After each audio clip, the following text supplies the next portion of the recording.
Yo guys, what is up? Yes, you're looking at it right now. We are talking about the Moto Guzzi Stelvio 1000 2024 model. This is a venture bike, of course, and we have only 20 miles on the odometer. It is right there to my left, and yeah, we're gonna go on a first ride here with the Stelvio and see how it does. We're gonna do a 100-mile ride today. Well guys, here we are with the Moto Guzzi Stelvio. The price has gone down significantly ever since this bike was released. You see, at first when I saw it, it was about 17 grand plus all the dealer stuff. You were paying just about give or take, maybe like in the 20s. But I ended up walking out the door with this bike for about 14 grand, and I got a free center stand just because of all of the issue that I already told you guys on the previous video. I got a center stand which was really nice. You know, they didn't have to do that. Some dealers don't even swap the bike for you. And Love Motorsports from Homo Sasa and Okoe made it all happen, guys, and I'm very grateful. The bike rides like a dream, and I have to admit, when I rode the first one that I had, the one that was defective, it had excessive vibrations. Now that I compare it to this new one, or this replacement, I can tell the other bike just had issues, guys. I don't know if they were internal issues or electronic issues, but it had issues. I do belong to a group, and they mentioned that this is not a common issue on these bikes, in the sense that, you know, it's not common to see them have the oil pressure sensor, which is what I think the other one had, or even any defects. You know, a lot of people say that these are pretty good bikes, but accidents happen, you know, manufacturing error can happen, so on and so forth, guys. I did set my throttle response for the riding modes. I set the row one, the throttle side, I set it to number one being the most aggressive, and it does respond a lot better than it used to, guys.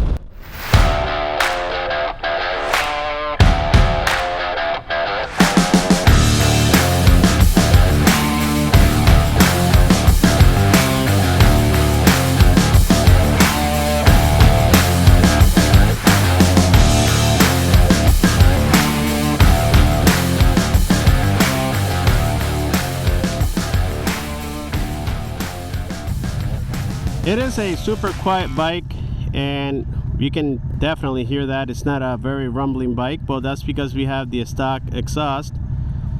But as we go on with the ownership of this bike, we will customize all that. And believe it or not, I already ordered the oil and the gaskets and everything that goes with it, just so that you know, we can have it all prepped and ready for when the break-in is complete. Moto Guzzi recommends it at exactly 900 miles or 1,500 kilometers to do the first oil change, and then after that it is around 7,500 miles, 7,500 miles, and yeah, so we are waiting for that first break-in. I might get a scan, code scan reader, just so that I can reset my own oil changes and I don't have to be going to the dealer. I like to do maintenance myself. I think I can add much better oil than they will. So yeah, you guys will see all that here on the channel once I get to this bike. I've done it with all the bikes that I've owned. I started with the CF Moto, and then the Suzuki, and now the Stelvio.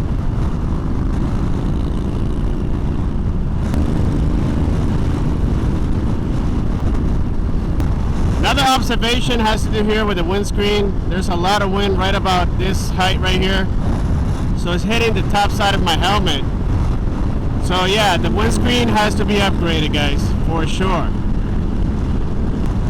Ever since I crashed my CF Moto, I always wanted to go back to adventure, and this is like a dream come true, guys. This bike was a little bit unreachable, at 20 grand, but at 14 I can definitely say that I am happy with the purchase. Bike is only shaky, guys, when it's in idle. Like when you're stopped at a light, it kind of feels like a Harley per se. Only when idling, only when idling. Don't get too excited now. I still have to get the rear cases for it and some other little things. If you guys want a detailed video on everything that I will do, let me know, and I can be as detailed as possible. I know there's not a lot of support in the USA for these bikes.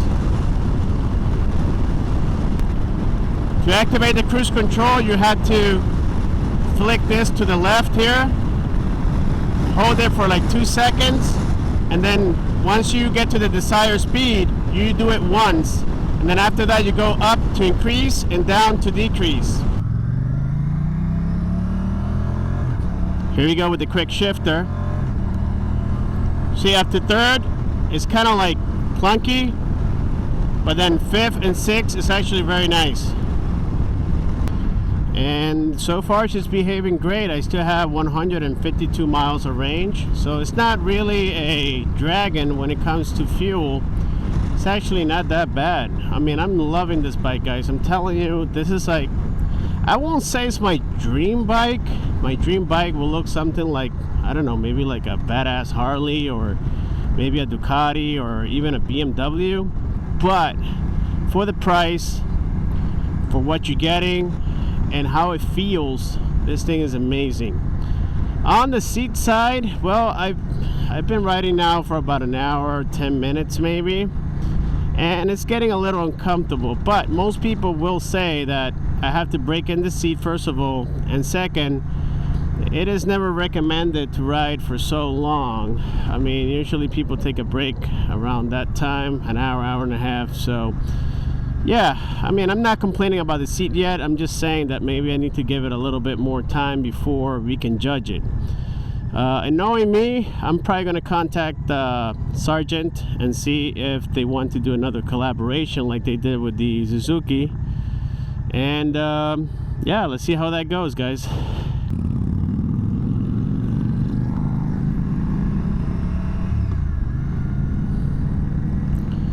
I gotta say, and I hate to say it, it feels better than the CF Moto. The throttle mapping is amazing. Now, I just witnessed it. I tried quick shifting from first to second, and it felt very jerky. It is recommended to use it on higher RPMs, at least on this bike, so far from what I can see. But of course, like I said, we had to break her in and see how you know, she's going to react later on, guys. Whew, what a view, what a view. Well, we just rested here for a few minutes, maybe I don't know, maybe 20 minutes. And man, I'm in love with this bike, guys. I know a lot of people say that in the reviews, but it's not until you ride it that you understand what they were telling you. It is a great bike. It still has a few things that I had to change on it, such as the windscreen, and I'm still debating on the seat whether or not I might change that in the future. That's why I'm going to contact Sargent and see what they can do for me. But man, is it a very, very nice bike. If you guys haven't noticed, I changed the skid plate. I added the crash bars already. I have the quick shifter on. I did the GPS, and now I still had to do the carbon protector, which is similar to the crash bars, but it goes here in the rear. And I might do the seat, like I said. I might do the exhaust, and maybe the fog lights. Let's see how that goes, guys. So for now, we're gonna head on and keep riding.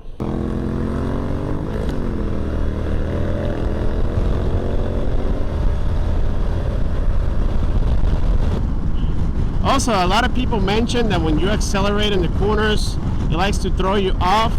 I don't know, maybe I naturally got used to it from the get-go, but I haven't felt that yet. Something that is very important on pretty much every motorcycle is for you to check the tire pressure always before you head on out. As a matter of fact, on this bike it is another optional feature. So if you guys have paid attention, Moto Guzzi charges you for everything. Their bikes are pretty good, but they charge you for everything.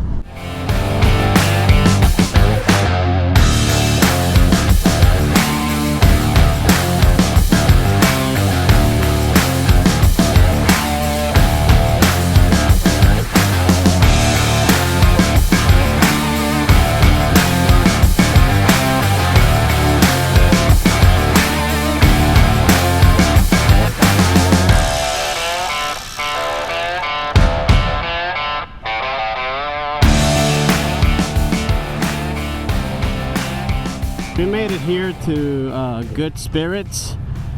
It is like an old-fashioned liquor store, but apparently they're closed, so we're gonna go to another place. It's not too far from here.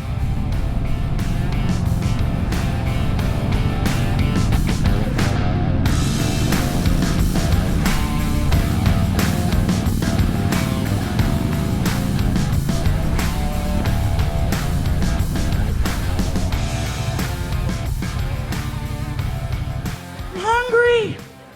Me too, make something! We just came out of Lunkers here in Okeechobee, Florida. We added the first 100 miles and it's been 100 miles of pure joy. I don't know if this is an issue with my GPS or every bike that I ride, but this GPS always shows that I'm going at a less speed than the actual bike. It did it with the CF Moto, the Suzuki, and now the Moto Guzzi. So the Moto Guzzi is showing about 5 miles difference between the speedometer on the bike and the GPS. You can see that right there, guys.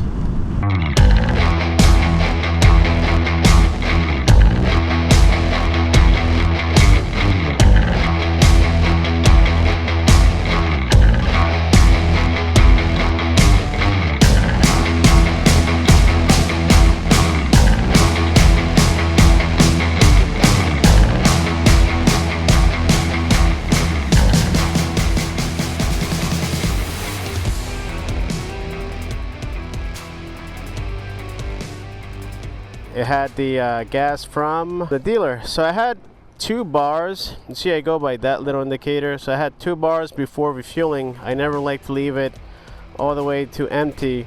And we have 117 miles. So that was with a fresh tank of gas. So I would assume that we get maybe like 160, 170 on a full tank, which is not so bad, you know, considering that I'm not really riding that slow.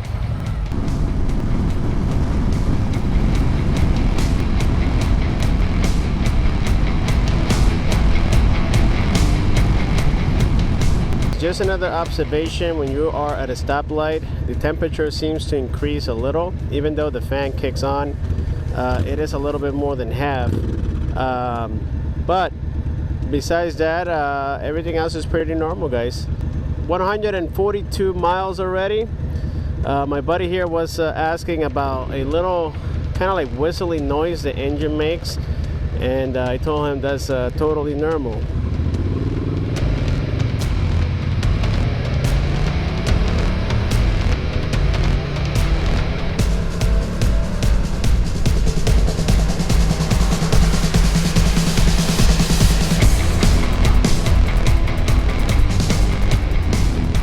I just noticed right now, my buddy's on the right side of the bike and I can't see him. There's a big blind spot on these mirrors, like a huge blind spot.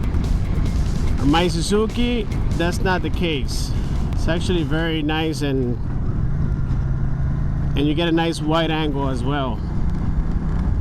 We just did 152 minus 12. That's 140 miles in one day. I think that's more than sufficient. And we did have a blast. It was a great day, and yeah, Stay tuned for more, guys. I'm definitely bringing more content about this bike. Just make sure that you subscribe, comment, share, click on the bell icon so that you don't miss future videos like this. And yeah, let me put it on the A stand here real quick. There we go. She came safe and sound. Stay tuned. Thank you for watching, and I'll see you on my next one.